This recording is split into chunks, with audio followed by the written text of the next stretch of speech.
How well can you hear classical music? We're looking at each section of the symphony orchestra, hearing them in action. In this second instalment, we're tackling that hugely important section, the woodwind. Scientific definition? Instruments made of wood you blow in. Well, I say made of wood, but wind instruments today generally have metal components, or are even entirely made of metal. Oops, excuse me. Like this flute. Did you know that the saxophone is technically a woodwind instrument because it uses a reed in the mouthpiece? But here we're really limiting ourselves to the four main sections of woodwind in the classical orchestra, going down in pitch from the top: flutes, oboes, clarinets and bassoons. Each of these instruments has its own character. In fact, often multiple characters. The woodwind is indeed a place of individual expression, unlike the strings, which tend to amalgamate more easily into a single voice.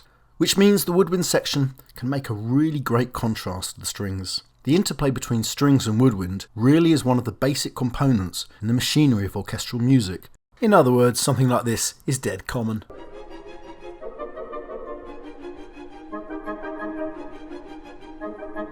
Back to our instruments. Covering the highest pitch of all, we have the oldest of the woodwind section, possibly the oldest instrument of all time, the flute.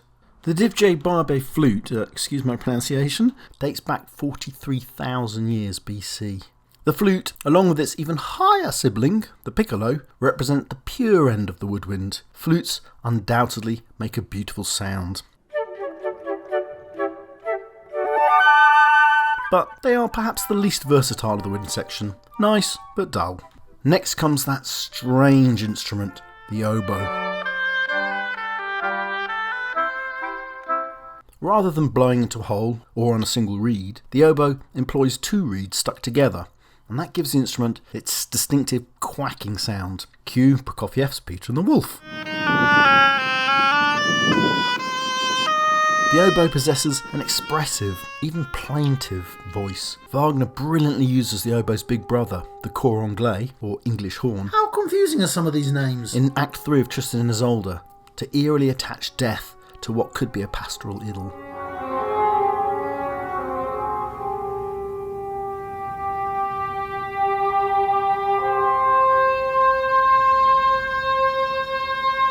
Now, the next member is a relative but welcome newcomer, the clarinet, which only really joined the orchestra during Mozart's lifetime. That means no clarinets in Bach or Handel, which is a shame, for the clarinet is a particularly mellow instrument, with a purer, more rounded sound than the oboe.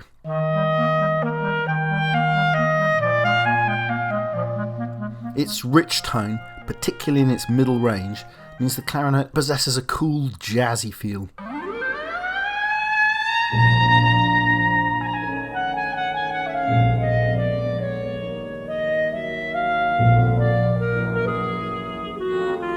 And finally, we have that strangest of instruments, the bassoon. I remember almost bursting out laughing when I saw my first bassoon in action. It just looked and sounded so odd. Thank heavens there wasn't a contrabassoon there that day. No surprise, that low-pitch instrument is often used by composers and scorers for comic effect.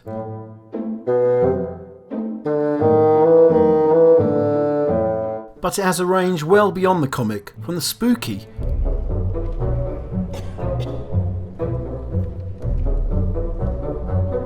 to the expressively eerie.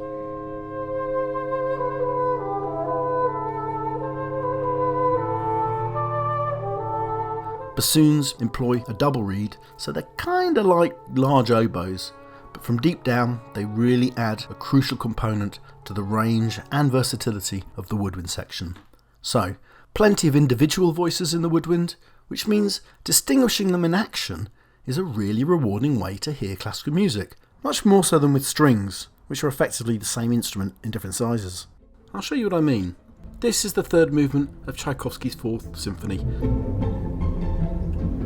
It's a great movement for introducing the sections of the orchestra, because it does so with the strings first, then the woodwind and then the brass. When we hear the strings, it sounds like we're hearing one instrument, even though many are playing.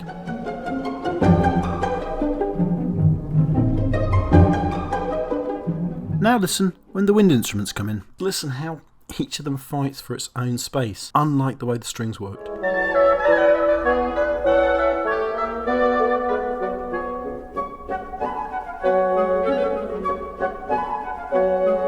Okay, let's check out some wind identification skills. Here's a bit of Beethoven. Which are the wind instruments playing?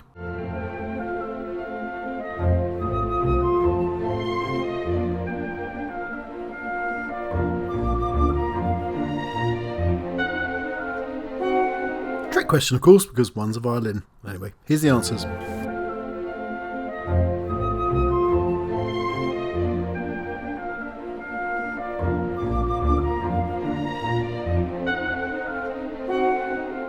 Fairly straightforward, apart from that bassoon at the end. If you got that, brownie points to you. And to finish with, we'll try a clip with a little bit more complexity, where wind instruments are playing together at the same time. To do that, let's go back to our Tchaikovsky. And this time, identify the actual woodwind instruments playing.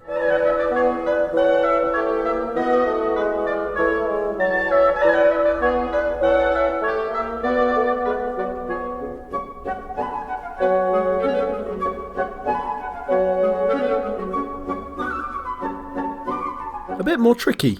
If you want another go, rewind, because here comes the answers now.